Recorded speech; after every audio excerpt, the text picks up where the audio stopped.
Welcome to The Fix. Sit down with copywriting experts Nick O'Connor and Glenn Fisher as they review, discuss, and improve real-world copy sent in by you. This is The Fix.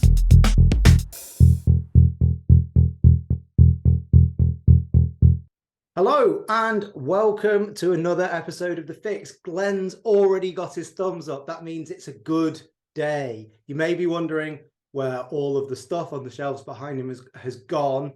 We will explain that. It's gone into those boxes. But where's it going next? We'll talk about that later in today's episode. First, a bit of admin, an important date for your diary. So if you haven't seen already, the event that we have organised, the copywriting event of the year, Fix Fest, will be held in London on Thursday, the 14th of September. It's going to be great. You've probably already seen some information about that, so I'm not going to go into too much details. But if you want to get yourself a ticket, we will be releasing tickets to Fix subscribers via email on the 1st of May. So you will receive an email about that on the 1st. However, tickets are already on sale to Fix Accelerator members, and they're on sale at a discounted price. You would actually save money if you subscribe to the Fix Accelerator simply for 1 month, which costs £10, which is about $12 if you're in the States. You would save money on your ticket sales. So not that I want you to become a subscriber just for a month and then cancel, because that wouldn't be good business. But I've told you now, that's a little backdoor way of getting yourself a cheaper ticket to Fix Fest. We'll talk more about that at the end. For now, though, Glenn, can you read me some copy? I can read you some copy.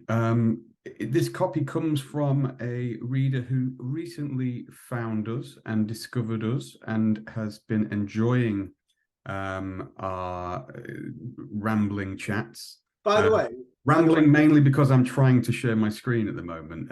When you say somebody found us, it makes it sound like we were sat in a corner at Euston train station. In many ways, I mean, we do spend a lot of time just unfound on in the world. But no, he found us, and it was just in time because he has written a sequence of emails, 10 emails altogether, and for a fitness in the fitness niche, and they're not working. So we are in desperate need of a fix, to take the name as literally as it was intended when we began. So I will read out the first of those emails and see if we can figure out what's going wrong. There is no subject line, but we may be able to speak about that because this is obviously the first. It says, hey, first name.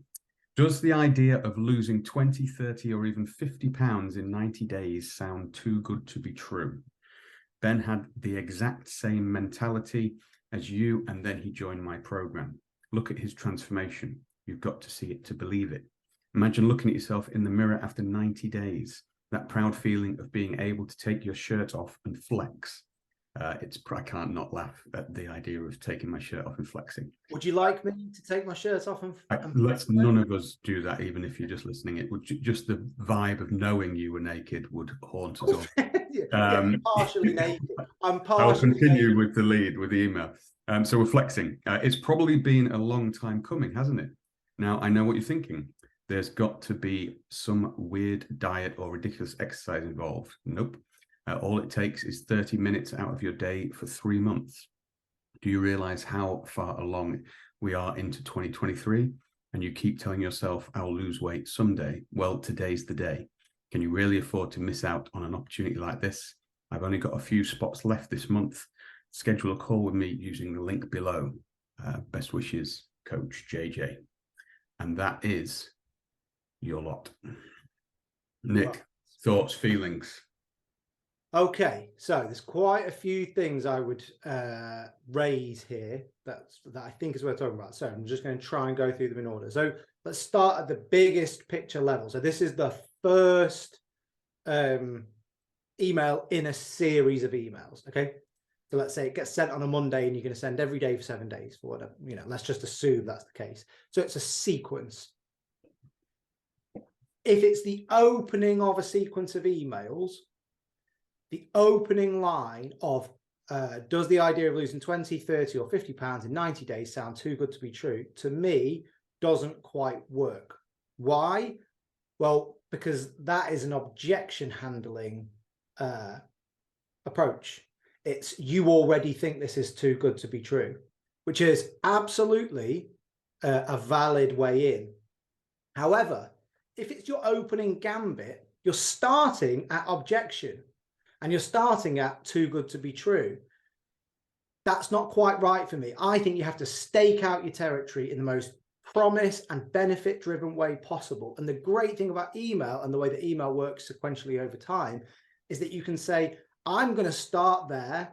I'm going to start with my promise and my core benefit and my core USP. And we'll come back to that. And I'm going to hammer that early. And I'm going to make it clear that that's what I'm talking about in the early emails. And as the campaign develops over time, maybe Thursday of that week, so email 4, email 5, I'm going to then say, right, this sounds too good to be true, doesn't it? And then address that objection. So on a meta level, before we even get into the copy, you need to ask yourself, where does this fit in the sort of sideways sales letter that a series of emails tells? Where does, you know what, sorry, I've mixed my metaphors up there, but you know what I mean? Where does it fit? And you don't want to start with, it sounds too good to be true, because it's an inherently weak position to take, isn't it? If you haven't already staked out what your claim is, the first thing you hear is, this is going to sound too good to be true. But, you know, you're weak, you're on the back foot, you're fighting against the sort of inertia of it all. Yeah, so even on a micro copy level, you imagine the first instinct, if someone just came up to you at the party and went, does this sound too good to be true? And you just go, yes, and you turn away and talk to someone else. It's just, I'm not banging on about questions again, but as an opening gambit in that particular thing, even on what you're saying on the kind of sequence level, yes, big idea, don't go there. But even on that, it's just like, yeah, it does. Bye. I'm not reading. There's no reason to read on. It's a weak position to take. It is. It's just, I don't mean it's necessarily weak copy. I mean, positionally from a business level, starting with an objection doesn't work, and starting with a too good to be true objection certainly doesn't work. Now, if this was email 4 and we've staked out our ground and that email opening becomes, I know what you're thinking. You're thinking, this sounds great, but it just sounds implausible and too good to be true. Now that's strong, because you're trying to engage with where your reader might be in response to the claims you've already made earlier in the week, earlier in the campaign, earlier in the gauntlet. So there's absolutely nothing wrong with it. But starting there, I would say, is a no. So where should we start? Well, we probably need to start with the core USP benefit of what it is that we're trying to sell.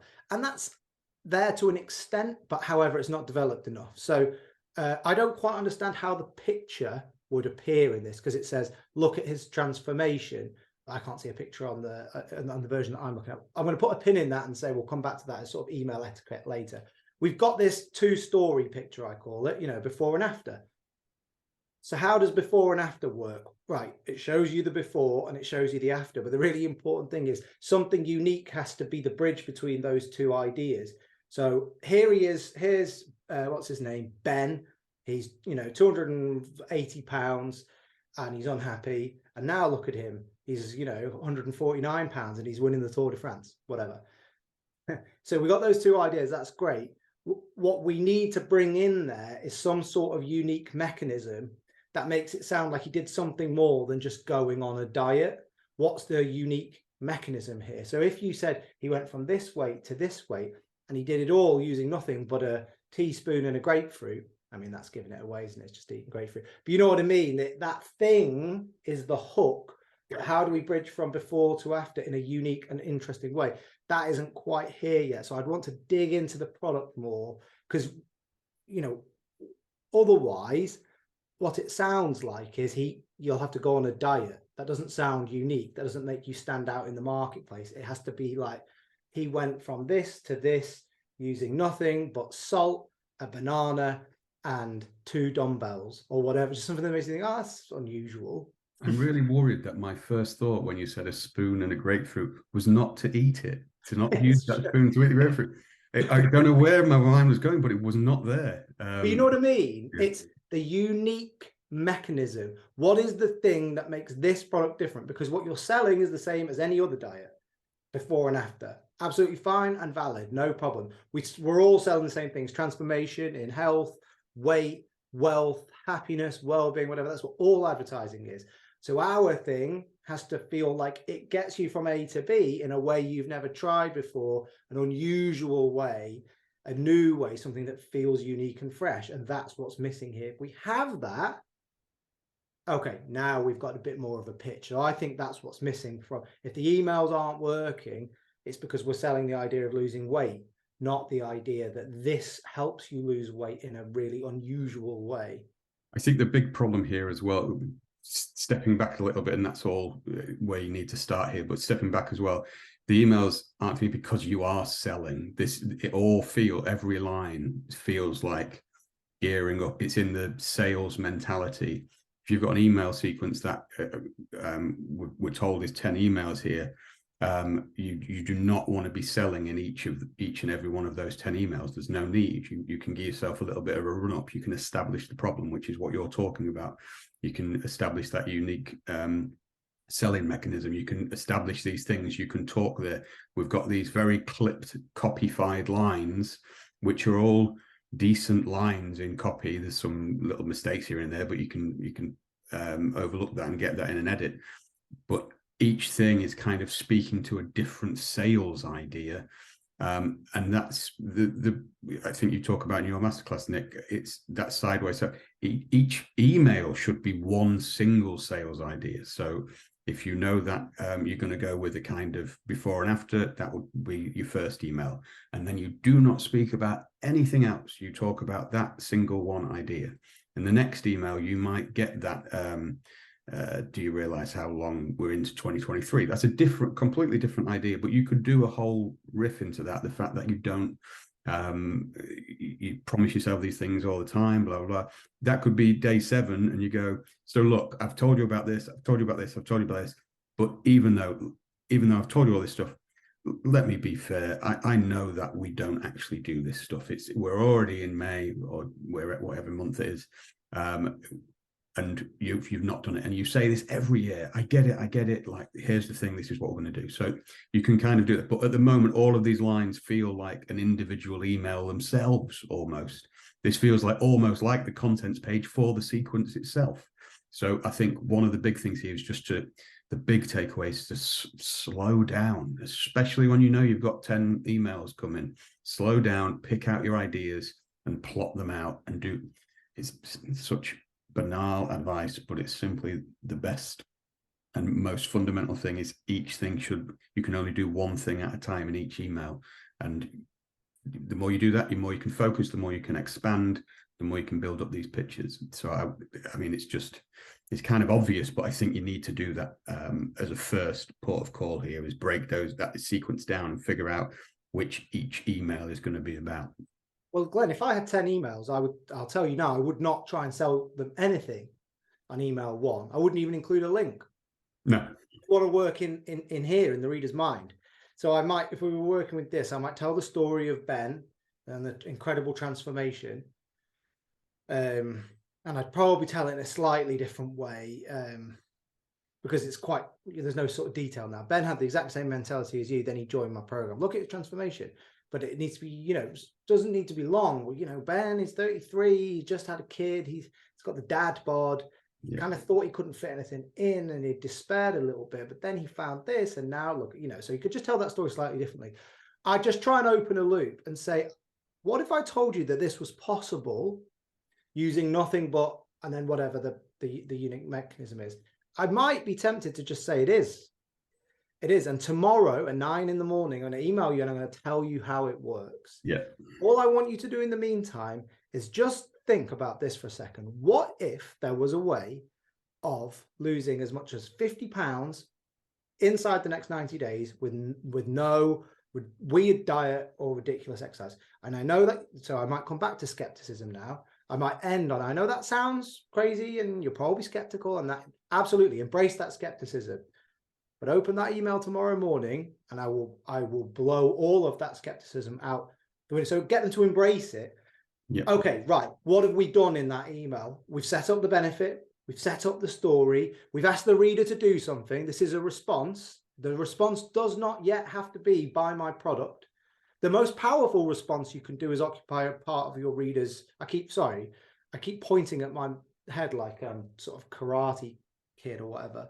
But like, if we can get into that space and get the reader to think, I better open that email tomorrow at 9. On some level, they've already bought what you're selling, even if they haven't bought your product.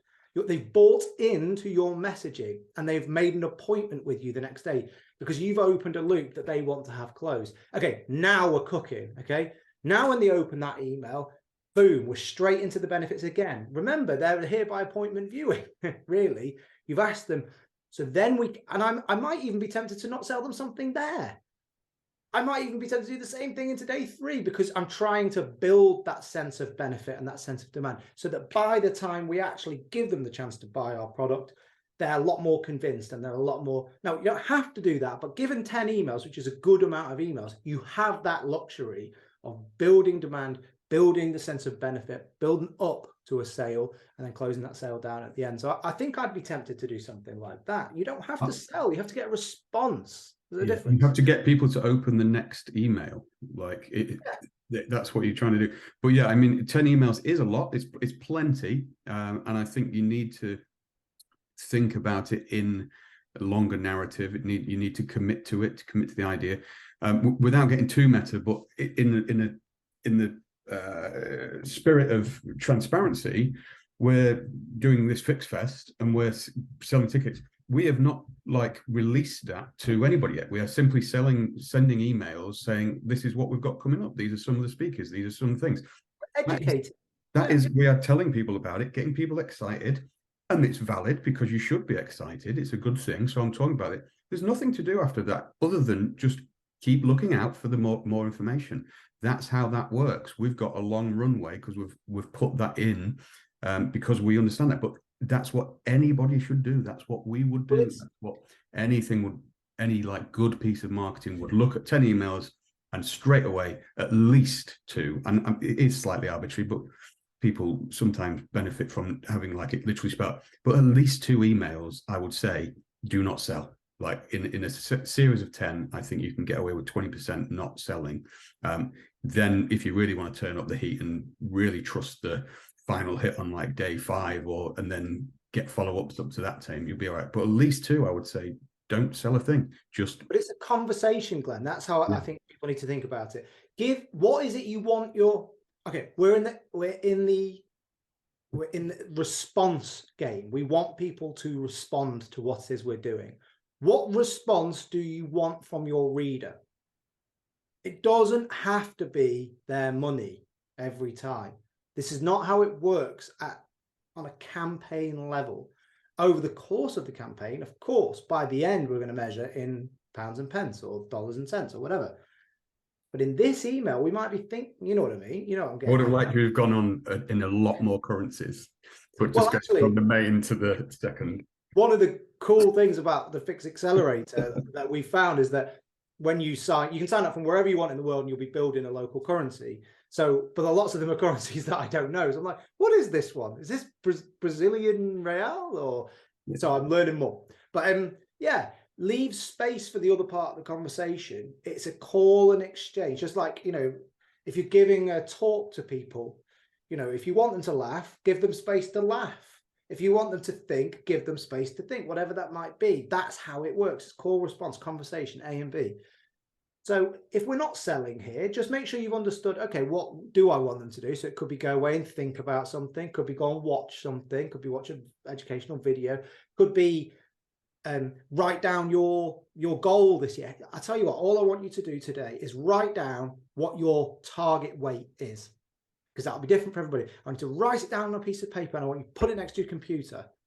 And when you get tomorrow's email, we're going to refer back to that. So that's powerful, isn't it? Because the second your prospect is there writing that down, that's their part of the conversation. That's what, you've brought them into the imaginative space that you want them to be in. They're responding to you already. There's nothing manipulative about that. That's how communication works. So I would argue that's actually way more powerful. Think about that. Think about that prospect, writing that down. Now, maybe we get them to do something else the next day. Think about how that could accumulate by day 6, 7, 8, 9, 10, whatever it is, probably going to send more than one email per day by the end of this 10, probably going to do 10 emails in 7 days, right? Just be calm and build and build and build and acknowledge to yourself that actually sometimes the most powerful response might not be money, might not be a sale yet. It could be something else that sets the sale up. So I think we've actually got away from the copy itself, but in an email sequence, you've got to think about that. And you've got to know, okay, what is this part supposed to do? Email 1 of 10 emails is almost like the lead in a long sales letter, isn't it? I'm not going to ask them for money after 1 page. We're going to build and compel and bring them into our world. So email actually works better than that in some ways, because it allows them to go away and do something and think. And so we need to think about that. Glenn, I think we could spend ages talking about each individual line, but probably we don't need to. But I wondered what your opinion was on, there was a sense that there was a picture in that email, like a before and after. Now, I would shy away from doing that, but I'm wondering, and I know why I would do this, but I want to know what your answer would be first. It's changed. So my fundamental years of email marketing would say, no, don't use pictures where that's where my base is, because for a very boring reason, it might not load up in someone's email inbox and stuff like that. So if you're building your copy around a picture and it doesn't load up, your copy's done, it's finished, because you ain't seeing what the picture is. That's what I was taught, and that's what I kind of think. And despite modern technology, I still think that's mostly the case. There are obviously arguments against it. If you think of like women's fashion brands and stuff like that, it's all like built around images and seeing the article of clothing and all this kind of stuff. So don't get me wrong. And there's a lot of advancement in HTML, like technology and stuff. So it generally does show up.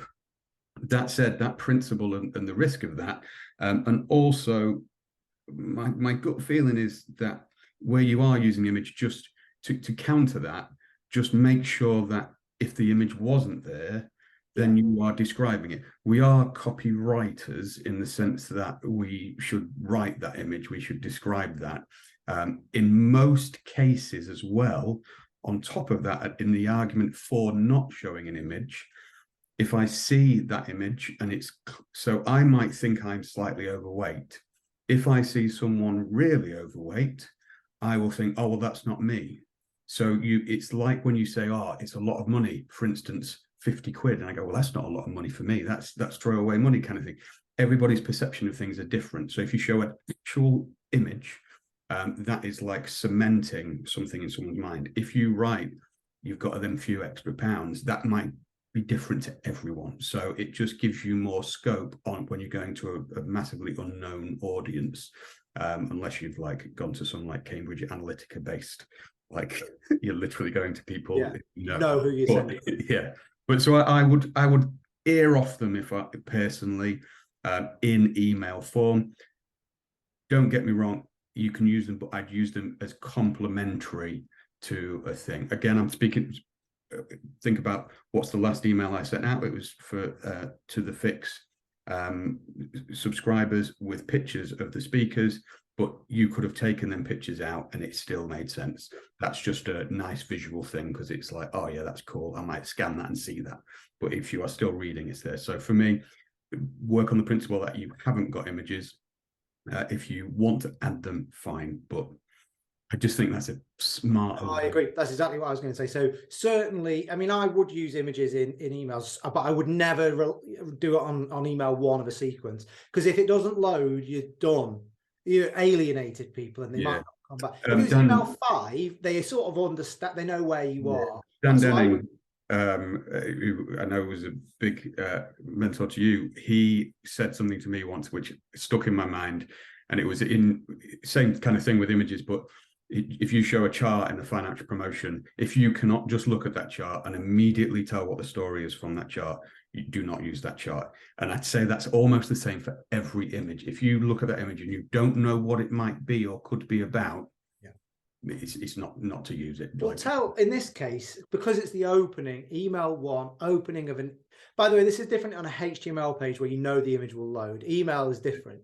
You don't know if the image will load. I would just tell a word picture first, describe it first, because that allows you to bring out the emotion of it. You know, I was despairing, I was overweight, and I didn't know where to turn.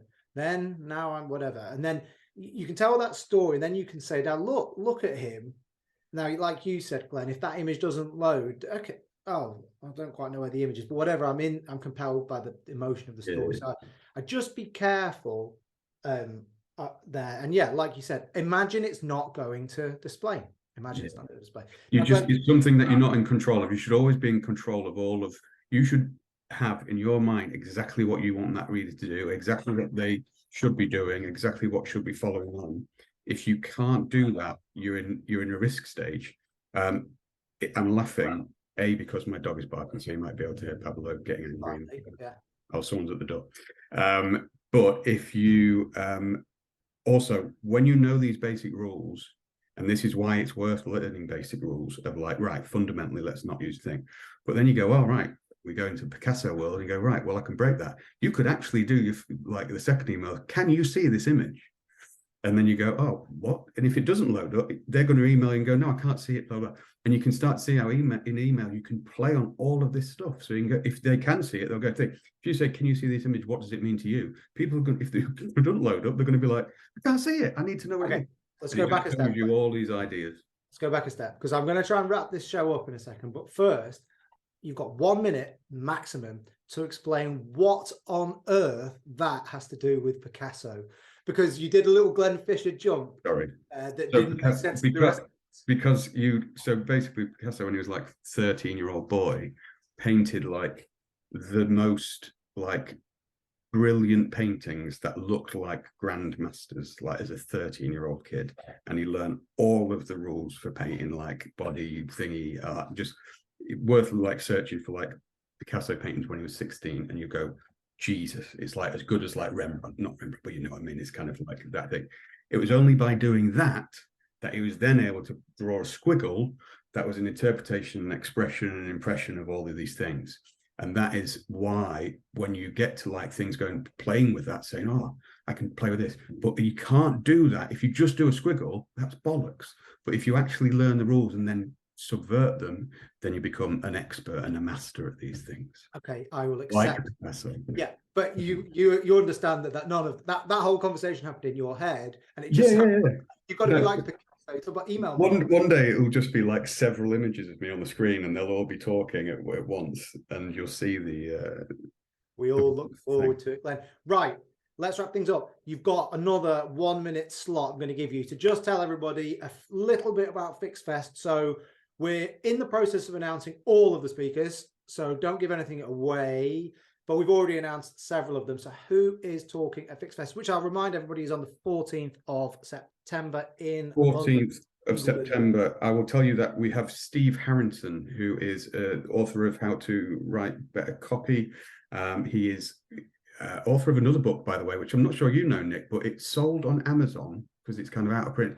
I think there was a copy that went for like $3.5 grand for this book because it's in such demand. But he's like the most decorated creative director by Cannes Lions and all that kind of fancy agency world stuff. He's also a really lovely bloke, really interesting and quite kind of off kilter, which is cool. We have Rania Robinson, who is the CEO, maybe. Something. You know, oh, it's good. I don't know what. Good. You're doing a good CCO. Anyway, she is also of Quiet Storm is the agency. She's founder of Create and Hate, which like adds diversity into the world of advertising, all this stuff. She's incredibly cool. And we have Kane Smith, who is one of the boys from behind the scenes at the Fix. He does some stuff for us here. He's also a member of Fix Accelerator, so a lot of people already know him. He's also a really good. He's like I almost describe this as like he's like a copywriter's copywriter. He's like he helps people in the copyright industry. He's really cool, and he's also got a really good beard, which is important. We've got Annabelle Ford coming from Paris. She runs the Agora office in Paris. For France, and she was really, we were both, I think, inspired by her when we met her in Paris last year. Really like blew our socks off with like, wow, she knows what she's doing. So she's coming over. And today I announced, or yesterday, we're recording this on Monday. I don't know what day it is. It's Monday, isn't it? James Cross, who was the head of copy for BBC Creative. I believe he was there when it was all kind of Women's World Cup and all that kind of stuff, but did loads of big campaigns for them. Now runs his own agency with his old partner called Meanwhile, who have been doing loads of big stuff in the market. He's also a really nice chap. And so they're the 5 we have revealed. We are not halfway through revealing the speakers yet, and that's just the speakers. Then we have the entertainment on the other side of it. So it is getting good. It is what? Well, we're going to be there, aren't we? Are you coming? We are 2 of the speakers, yes. That is an inside information now. We're the Ant and Deck of the festival. And we're not bringing mums. We've agreed that. We're not bringing mums. Are not coming, no. Neither is Pablo, unfortunately. We are going to do the Fix Accelerator members have asked us to do a live call with mums one day, haven't they? Which I can't imagine what that. Sorry, I was swearing on the thing, but no, I don't think that would be beneficial to anybody. Are we bringing mums? Right, that's enough from us. You should bring Gemma's mum. No, no mums. I think no mums. Right, so tickets go on sale 1st of May. They're already available to Fix Accelerator members. That's enough from us. Get the 14th of September in your diary, and we will see you next week, where we'll have more information on the rest of the lineup, and we'll get stuck into some copy again. So thank you very much for joining us here at The Fix, and see you next week. Bye. If you enjoy The Fix and want to get access to even more good stuff, join the Fix Accelerator today. Get access to special masterclasses from Nick and me, watch expert interviews with industry legends, join live copy feedback sessions every week, and get connected to our very own private copy network. Visit thefixaccelerator.com for more information.